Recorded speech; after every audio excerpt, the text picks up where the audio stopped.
Hello everyone, সবাই কেমন আছো? প্রথমেই বলে রাখি, এটা কিন্তু আমার ফার্স্ট ভিডিও। তো চলো এরপরে আমি সারাদিন কি করি দেখতে থাকো। তো দেখো, আমি কিন্তু সকাল সকাল স্নান করে চলে এসেছি। এবার মুখে একটু ক্রিম মেখে নিলাম। যেহেতু এখন গরমকাল চলছে, তাই মুখে কিন্তু খুব একটা বেশি ক্রিম অ্যাপ্লাই করি না। আর আমার স্কিনটাও যেহেতু নর্মাল, তাই আমাকে খুব একটা বেশি ক্রিম অ্যাপ্লাই করতেও হয় না। তারপর কিন্তু আমি সিঁদুরটা পরে নিলাম। আমি সবসময় গুঁড়ো সিঁদুরটাই ব্যবহার করি, লিকুইড সিঁদুরটা খুব কমই পরি। তো আমি স্নান করার আগে কয়েকটা জামা কাপড় কেচে রেখেছিলাম, সেগুলো আমি এখন ছাদে মেলে দিয়ে আসতে যাচ্ছি। তারপর দেখো, ছাদের থেকে এসে কিন্তু আমার প্রচণ্ড গরম লেগে গেছে, তাই ফ্যানটা চালিয়ে আগে বসে একটু হাওয়া খেয়ে নিলাম। তারপর দেখো, আমি চলে গেলাম রান্নাঘরে রান্না করতে।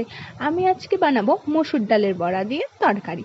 আমার কিন্তু মসুর ডালের বড়া খেতে খুব ভালো লাগে। তোমাদের কাদের কাদের ভালো লাগে আমাকে একটু কমেন্ট করে জানিও তো।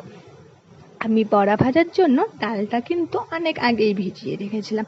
তারপর আমি ভেজানো ডালটা মিক্সিতে দিয়ে হালকা পেস্ট করে নেব। দেখো, আমি কিন্তু মিক্সিতে দিয়ে হালকা পেস্ট করে নিচ্ছি। বেশি পেস্ট করলে একদমই ভালো লাগে না। মসুর ডালটা হালকা গোটা গোটা থাকলে খুবই ভালো লাগে খেতে। তারপর দেখো, পেস্ট করা ডালের মধ্যে পেঁয়াজ কুচি আর লঙ্কা কুচি দিয়ে দিলাম। এবার বড়াগুলো একটা একটা করে কড়াইয়ে দিয়ে ভাজতে লাগলাম। যখনই দেখলাম বড়াগুলো লাল লাল করে ভাজা হয়ে গেছে, তখনই কিন্তু আমি তুলে নিলাম। এক এক করে আমার সবগুলো বড়াই ভাজা হয়ে গেল।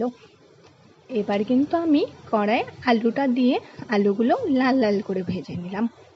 আমার বরের কিন্তু আবার যে কোনো তরকারিতেই আলু ছাড়া চলে না, তাই আমাকে মোটামুটি সব তরকারিতেই আলুটা দিতেই হবে। তারপর আমি কড়াইয়ে দুটো শুকনো লঙ্কা আর দুটো জিরে ফোড়ন দিয়ে পেঁয়াজ দিলাম। পেঁয়াজটা দিয়ে হালকা লাল লাল করে ভেজে নিলাম। তারপর দেখো, আমি মশলাটা দিয়ে দিলাম। মশলাটা দিয়েও কিন্তু আমি হালকা নাড়িয়ে নিলাম।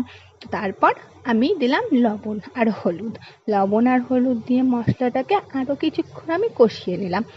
তারপর কিন্তু আমি সেই কষানো মশলার মধ্যে আলুটা দিয়ে আরও কিছুক্ষণ ভালো করে নাড়াচাড়া করে নিয়ে দেখো, আমি কিন্তু জলটা ঢেলে দিয়ে ঢাকনাটা লাগিয়ে দিলাম একটু আলুটা সেদ্ধ হওয়ার জন্য।